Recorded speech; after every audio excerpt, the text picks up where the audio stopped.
अस्सलाम वालेकुम दोस्तों, जैसा कि आप जानते हैं राशिद बाबा जी, उम्मीद होगी सारे बहन भाई खैरियत से होंगे। दोस्तों, आपकी खिदमत में हाजिर है नई अपडेट के साथ। दोस्तों, एक सवाल आप दोस्तों से मैंने करना है और आप दोस्तों ने उस सवाल का जवाब कमेंट्स में देना है। कोई चोर आता है, वो आपके घर में आ गया चोरी करने के लिए। अब क्या आप जब वो चोरी करेगा आप उसको बताएंगे कि मेरे पैसे अलमारी में रखे हैं, मेरा जो जेवर है वो अलमारी में रखा है, मेरे जो कोई भी कीमती चीज़ है वो फलानी जगह पे रखी है, आप बता सकते हैं उसको? ये भगोड़ी वही एक चोरनी है। जैसे ये भगोड़ी पाकिस्तान को छोड़ के इंडिया में भागी है, तो क्या अगर वो चोर आपके घर में आ गया, आप कहेंगे चोर से कि चोर खाना खा लो, आपको भूख लगी होगी? या आप चोर से कहेंगे कि आप थक गए हो, मैं आपके पैर दबा दूं? क्या आप चोर से कहेंगे कि आपका सर दर्द हो रहा है, मैं आपका सर दबा दूं? आप कहेंगे चोर से? ये भगोड़ी वही चोरनी है कि जो पाकिस्तान को छोड़ के इंडिया भागी थी, हैदर भाई की चीज़ों को लेके, चीज़ों से मुराद उनके बच्चों को लेके भागी। फिर हैदर भाई के घर को बेच के ये भागी। वो 10 लाख का बेचा था या 15 लाख का बेचा था या जितने का भी बेचा था, तो वो मकान हैदर भाई ने अपने बच्चों के लिए लेके दिया था। फिर ये वो मकान को क्यों बेच के भागी थी? फिर हैदर भाई के बच्चों को लेके क्यों वहां पे भागी थी? अगर हैदर भाई के ये कहती है भगोड़ी वहां पे जाके कि हैदर के मेरे बच्चों का मुस्तकबिल वहां पे नहीं था, ये भगोड़ी ये कह रही है। अगर इनका मुस्तकबिल पाकिस्तान में नहीं था तो भारत में इनका क्या मुस्तकबिल है? इंडिया में क्या इनका मुस्तकबिल है? क्या ये भगोड़ी उनका मुस्तकबिल बनाएगी? ये दोस्तों, आप दोस्तों ने कमेंट्स में लाजमी बताना है कि ये भगोड़ी उनका मुस्तकबिल बना सकती है। माँ कभी भी बच्चों का मुस्तकबिल नहीं बना सकती। एक वाहिद बाप है जो बच्चों का मुस्तकबिल बनाता है। माँ और बाप दोनों ही जरूरी है। बाकी बाप बच्चों का बनाता है। जैसे ये भगोड़ी वहां पे जाके इंडिया में जाके ये कह रही है कि मेरे बच्चों का मुस्तकबिल पाकिस्तान में नहीं था, इंडिया में मेरे बच्चों का मुस्तकबिल है। अगर हैदर भाई अपने बच्चों का मुस्तकबिल नहीं बना सकता था तो हैदर भाई फिर बाहर क्यों गया? हैदर भाई वहां से 80,000 पे, 90,000, 70-80 हजार पे इसको भेजता था, तो किसको भेजता था? वो इस भगोड़ी को भेजता था ना, अपने बच्चों के लिए भेजता था। इसके लिए भेजता था क्योंकि ये उसकी घर की रखवाली थी। जो बीवी होती है वो घर की रखवाली होती है। बीवी ऐसी नहीं होती कि अपने शौहर की आंखों में मिर्चें डाले, अपने घर वालों को आंखों में मिर्चें डाले, उनको बेवकूफ़ बनाए, उनको पागल बना के ऐसे गलत काम करे जैसे ये इस भगोड़ी ने किया है, जैसे इस 420 ने किया है।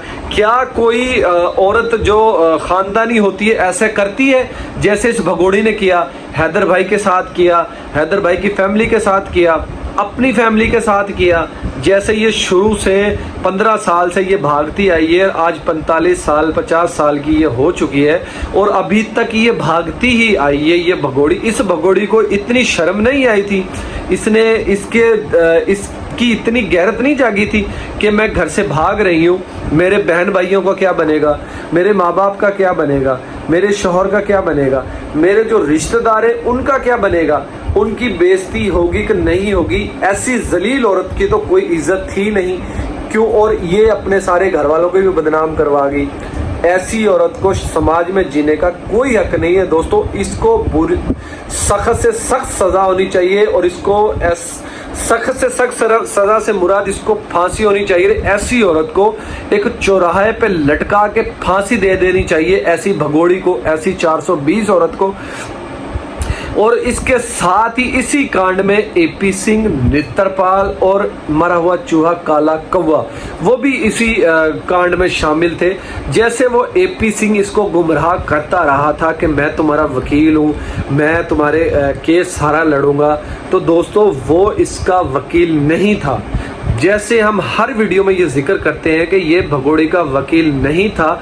ये भगोड़ी को जब पता लगा था कि वो मेरा वकील नहीं है, मुझे एपी सिंह जो इसका भैया बनाया हुआ था, भैया वो कम था और सैया वो ज़्यादा था दोस्तों। वो इसलिए वो झूठ बोलना चाह रहा था इस भगोड़ी से। आप तमाम दोस्तों को पता है कि क्यों इससे झूठ बोल रहा था, चलो हम फिर भी बताते थे। वो इस भगोड़ी का लड्डू खाना चाहता। जब भगोड़ी को ये चीज़ पता लगी कि मुझे ये मेरा वकील नहीं है एपी सिंह जो उसका मुंह बोला भाई बना हुआ था, तो भगोड़ी सीमा की तबीयत बहुत ज़्यादा ख़राब हो चुकी थी। फिर एक ब्लैक कलर की गाड़ी आती है, उसमें उसको डालते हैं और पहले वो एपी सिंह को फ़ोन करती है। एपी सिंह उसका फ़ोन रिसीव नहीं करता और सैचन मरा हुआ चूहा उसको रोकता है भगोड़ी को, और वो नहीं रुकती। फिर वो भगोड़ी को मारता है। जब भगोड़ी को यहाँ पे एक निशान डलता है, भगोड़ी का चैनल पर जाके देख सकते हैं पिछली वीडियो कि उनके चैनल यहाँ पे नाक के ऊपर एक निशान डलता है। लप्पू मरा हुआ चूहा उसको एक थप्पड़ मारता है और वो थप्पड़ की उसके नाखून उंगली में होती है अंगूठी, वो भगोड़ी की यहाँ पे लगती है और यहाँ से उसको जख्म बन जाता है। तो भगोड़ी वहाँ पे उसको ऐनक लगा के वीडियो बनाती थी, मीडिया पे आती थी और लोगों को गुमराह करने के लिए। तो दोस्तों एपी सिंह ने इसका फ़ोन रिसीव नहीं किया। एक ब्लैक कलर की गाड़ी आती है, इस भगोड़ी को उसमें डालते हैं जिसके ब्लैक कलर के शीशे होते हैं। तो इनको मंत्रियों के और जो इसके इस भगोड़ी के विरोध जो इसके सपोर्ट में खड़े हुए थे, भगोड़ी उनके फार्म हाउस पे जाई, इसको उनके फार्म हाउस पे लेके गए थे। ये भगोड़ी ने नाटक किया था, झूठ बोला था कि मैं बीमार हो गई थी। दोस्तों ये बीमार नहीं हुई थी, ये सिर्फ उनके फार्म हाउस पे जाने के लिए ये भगोड़ी ये 420 ने ये नाटक किया था। और ये भगोड़ी पहले भी जब एटीएस वाले कहते थे जी एटीएस वालों की गाड़ी आ रही है, अब की इसकी पेशी है, उसकी पेशी नहीं होती थी। वो जब भी ये भगोड़ी उनके फार्म हाउस पे जाती थी, एपी सिंह लेके जाता था इसको। एपी सिंह रास्ते में से उस गाड़ी में बैठता था और वहाँ पे ये पॉलिटिशियन पे जितने भी ये लोग इसको यूज़ कर रहे हैं उनके ये फार्म हाउस पे जाती थी ये भगोड़ी। दिन को जाती थी और रात को 12-12, 1-1 बजे आती थी। लानत नहीं ऐसी औरत की जिंदगी के ऊपर, और लानत है उस मरे हुए चूहे उस लप्पू के ऊपर, और लानत है उस भाई के ऊपर जो इसका भाई बना हुआ था। जो इसका भाई तो नहीं था, भाई तो कम था और सैया ज्यादा था। वो दगड़दल्ला एपी सिंह है, इसका भाई वो नहीं है। कमीना किस्म का इंसान है, एक अड्डा चलाने वाला, एक वो जाहिल इंसान है, कमीना इंसान है। पता नहीं एक पढ़ा लिखा जाहिल, एक तो होता ना कि अनपढ़ जाहिल हो तो समझ आती है कि ये अनपढ़ जाहिल है। वो पढ़ा लिखा जाहिल था जो इस भगोड़ी को इस कांड में साथ देता रहा था। और फिर 4 बच्चों को भी वो भगोड़ी यहाँ से अगवा करके लेके गई थी इंडिया में जाकर। वहां पे जाके मुल्क पाकिस्तान के बारे में एपी सिंह जैसे उसको कहता था और वो भगोड़ी वैसे ही कहती थी। वो भगोड़ी अपने मुल्क पाकिस्तान के बारे में जहर उगलती थी। और फिर वो भारत में जाके इंडिया में जाके ये कहती थी कि मुझे हिंदू धनासन धर्म मुझे बहुत पसंद था। मैं ये घर पे भी ये काम करती थी, मैं घर पे भी ये व्रत रखती थी, मैं घर पे भी पूजा पाठ करती थी। मैंने घर पे मुझे ये बहुत पसंद था पूजा पाठ करना और करवा चौथ मनाना, रंगोली मनानी। और ये जो हिंदू धनासन धर्म में जो भी इनके उसमें आते हैं, इसमें सीखने के लिए जो भी कुछ आते हैं, ये भगोड़ी ये कहती थी मुझे ये बहुत पसंद था। मैं तो पैदा ही हिंदू धनासन धर्म के लिए हुई थी और इंडिया में आने के लिए हुई थी।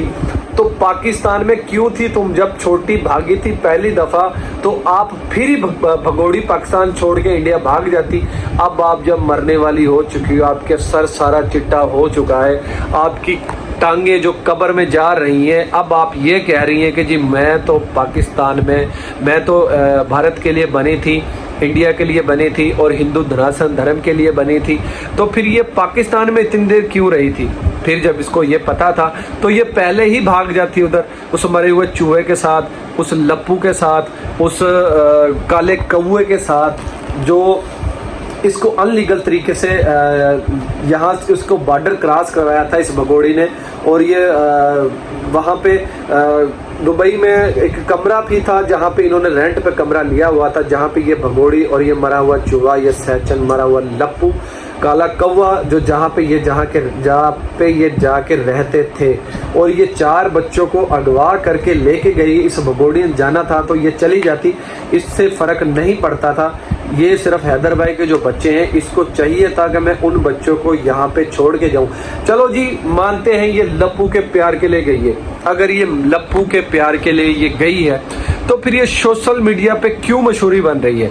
अगर ये लप्पू के प्यार के लिए गई होती तो ये आराम से एक साइड पे बैठ जाती। ये क्यों मीडिया पे आ रही है? क्यों ये यूट्यूब पे आके वीडियो बना रही है? क्यों यूट्यूब पे लोगों को बयान दे रही है? ये दोस्तों लप्पू के मोहब्बत के लिए ये नहीं गई ये भगोड़ी, ये इसका कोई और मकसद था, जिस मकसद के लिए ये भगोड़ी वहाँ पे गई थी।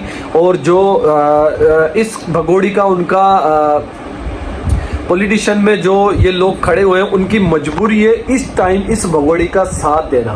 अगर इस भगोड़ी को वो एक्सपोज करते हैं, इसको वहां से निकलवाते हैं, इसको वो जेल में डलवाते हैं, इसके खिलाफ FIR करवाते हैं, इसको सजा करवाते हैं, तो मोदी सरकार की हुकूमत नहीं बनेगी। तो वो इसीलिए इस भगोड़ी को इस पॉलिटिशियन में यूज कर रहे हैं कि इसके बहाने से रघुपुरा से या कुछ और इलाके जो इस भगोड़ी के चाटे हैं, जो इस भगोड़ी के सपोर्टर हैं, तो वो इसलिए कि ताकि ये हमारी सपोर्ट करेगी तो हम इलेक्शन जीत जाएंगे। दोस्तों, AP सिंह हर फंक्शन में साथ होता था। अब इस भगोड़ी ने दिवाली मनाई है तो AP सिंह क्यों नहीं आया? AP सिंह कहाँ पे छुप के बैठ गया? ये बहुत सोचने और समझने वाली बात है दोस्तों।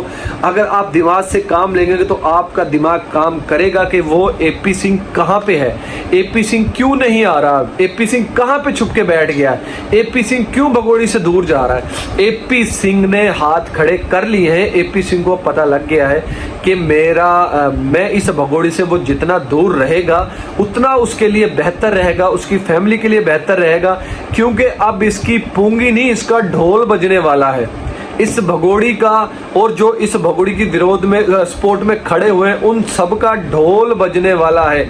एक तो कहते हैं ना, खाली पूंगी नहीं, ढोल बजने वाला है उन तमाम लोगों का जो इस भगोड़ी का साथ दे रहे हैं, जो इस भगोड़ी के साथ खड़े हैं, जो इस भगोड़ी के फॉलोअर हैं, जो इस भगोड़ी की सपोर्ट कर रहे हैं। वो कोई भी है, हम तो उनको इसी तरह एक्सपोज करते रहेंगे और इनकी जिंदगी के ऊपर लानत डालते रहेंगे जब तक हैदर भाई के बच्चे हैदर भाई तक नहीं पहुंचा दिए जाते और इस भगोड़ी के खिलाफ FIR नहीं दर्ज हो जाती, इस भगोड़ी को जब तक सजा नहीं हो जाती। दोस्तों, उम्मीद होगी आज की वीडियो आपको अच्छी लगी होगी। दोस्तों, आज के लिए इतना ही, मिलते हैं किसी और अपडेट में। दोस्तों, हमारे चैनल को सब्सक्राइब करें, हमारी वीडियो को लाइक करें। तब तक के लिए जी अल्लाह हाफिज।